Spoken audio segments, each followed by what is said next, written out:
Oh, would you look at the time? Is it 2014 already? Guess I better buckle up for 5 years of underwhelming X-Men comics.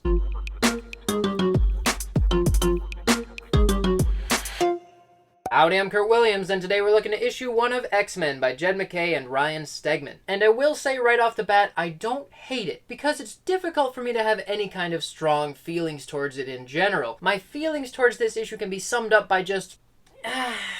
It's like when you ask for a DS for your birthday and you get a Game Boy Advance instead. Like, this will do, I guess, but it's not what I wanted. And yes, this feels like I'm living in 2014 all over again. It helps that we have Ryan Stegman, who was very popular around 2013, 2014. But the new costume designs and the overly poppy colors and the general lack of a sense of direction just solidify that 2014 vintage. Also, the downfall of an era of prosperity for the X-Men, leading to Cyclops and his team living in some abandoned facility in the Alaskan wilderness, sounds pretty similar to the fallout of Avengers vs. X-Men, leading to Cyclops and his team of X-Men living in an abandoned facility in the Canadian wilderness, which was right around 2014. But on top of feeling like it's straight out of 2014, it's also very 90s nostalgia based. I mean, look at this logo. It's the exact same as that logo from the first issue of X-Men in the 90s. And I get that the show is coming out, and a lot of people are having a very nostalgic moment for the TV series, and the 90s were a big thing for the X-Men, and people want to capitalize on all that nostalgia, but I just never felt that way towards the 90s,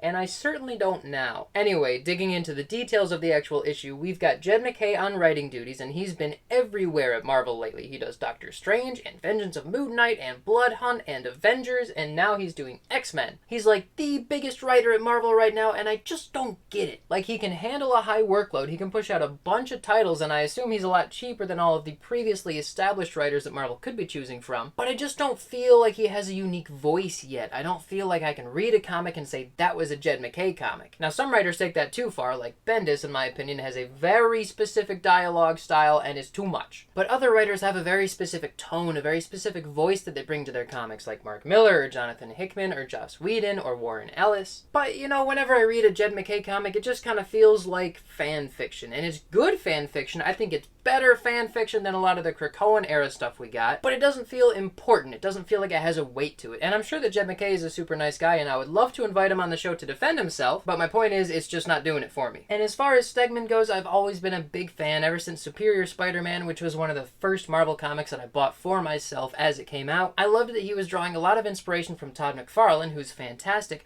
but Stegman was a little bit more refined, a little bit more locked into his style, more consistent, and had a better sense of action to it. And in this issue, I think that I like his art. I really can't tell how much is him and how much is the inker and how much is the colorist. I don't really like the colors. I think they're just too much and they distract from the line work. That being said, even if it isn't my favorite aesthetic for an X-Men comic, this art is still way better than almost all of the art we've had on X-Men for years now. And in general, Ryan Stegman is a much better artist than most of the artists working at Marvel right now. As far as the story itself goes, it's okay. It's a very cliche beginning of an era X-Men story, and you kind of have to have those when you start a new era. We've got Hank McCoy leading this local cop around their new facility, showing her that they're nothing to be afraid of and the town that lives nearby doesn't have to be worried about them. He's showing her, but also us, the readers, their gardens and their healers, how nice their facility is now that they took it over, how non-threatening they are. But then, of course, Magneto shows up and he's very scary, and it feels kind of like a backsliding moment for Magneto's character. First of all, he's floating around in this Professor X-style chair, even though I don't think he needs to be sitting down, and he's got this wicked man spread. Like every time he's drawn, his legs are as far apart as they could possibly be. That's not just being comfortable, that's a statement. But he just went through all this character development with the whole resurrection of Magneto thing, and I thought he was going to be a little bit more tame, a little bit more reasonable now. Like literally, if I look at the last time we saw Magneto, we can see him talking to Professor Xavier, and he's telling Professor X that he was right, and integration is the way to go. So Magneto is filling in for Professor X at the moment, it seems, but he has reverted back to his annoying, overly dominant self. And that's not the only seemingly erasure of character development. We also have Quentin Quire acting like a child again, as if it's 2014, and he and Temper have this weird bickering couple dynamic, and it's just kind of annoying to read. It doesn't feel true to either of their characters. Also, I think Juggernaut and Magic got somehow pushed into the comedy relief duo role, and that's weird too. Tie that all together with Psylocke being probably the most boring she's ever been, and Cyclops being as vanilla as possible, and you get a weird team dynamic that doesn't feel feel right. None of these characters feel like the characters. Except for Beast. I am enjoying seeing a younger, more upbeat version of Beast, but that makes sense because he was rebooted from very far back in his timeline. I also have some questions about the lineup in general, because aside from Temper, we don't know why any of these people are here joining Cyclops in his gross abandoned Orcus facility in the Alaskan wilderness. For Temper, we know that she's on the team because Cyclops says that he knows Krakoa failed her when they threw her into the pit during the Krakoan era, which means that she's a pity recruit. It's, I just gotta stop talking about the characters because I don't feel it. It's not a hard reboot though. There are a few references to previous X-Men stuff, mostly the Grant Morrison era, such as Quentin Quire mentioning that he used to do a lot of Kick, and the U-Men, and Zorn wearing his old Morrison era jacket. But Temper also mentions the Jean Grey School, which was, you might have guessed it, from 2014. So there is a little bit of history involved, but it's still a very accessible first issue. If you don't know anything about the X-Men, you could read it and you probably wouldn't like it very much, but you would understand what's going on. My biggest complaint is that it seems like there was a lot of misplaced effort on making it seem fresh. Like there's tons of new colors and they've got new costumes and there's lots of action, but why is everybody so young? Everybody looks so young. Doesn't Scott Summers look like he's maybe 21? Also, I'm not really sure what the tone of the comic is supposed to be. There's a lot of bright, fun adventure in the issue, but there's also a lot of, let the humans see what they've done to us. And I don't know, it just feels like it doesn't commit to one tone. So in conclusion, it's nice to have an artist on X-Men who actually knows what they're doing and has some skill, and it's nice to see Hank McCoy being an enjoyable character for once, and it's nice that they're honoring history by using John Sublime and the U-Men and all that stuff from Morrison's era. But it also kind of feels like a watered down rerun of other X-Men stories. I'm not really interested in where it's going. I don't really like the aesthetic. I just don't care very much. I'm considering getting the first issue of every new X-Men series, and then if I'm not impressed by any of them, just not buying any of them. Because you know what? I wasted a lot of money on the Krakoan era. I will not waste money on 6 to 9 X-Men titles anymore. You gotta be good or I'm done. So after all that, I'm gonna rate issue 1 of the X-Men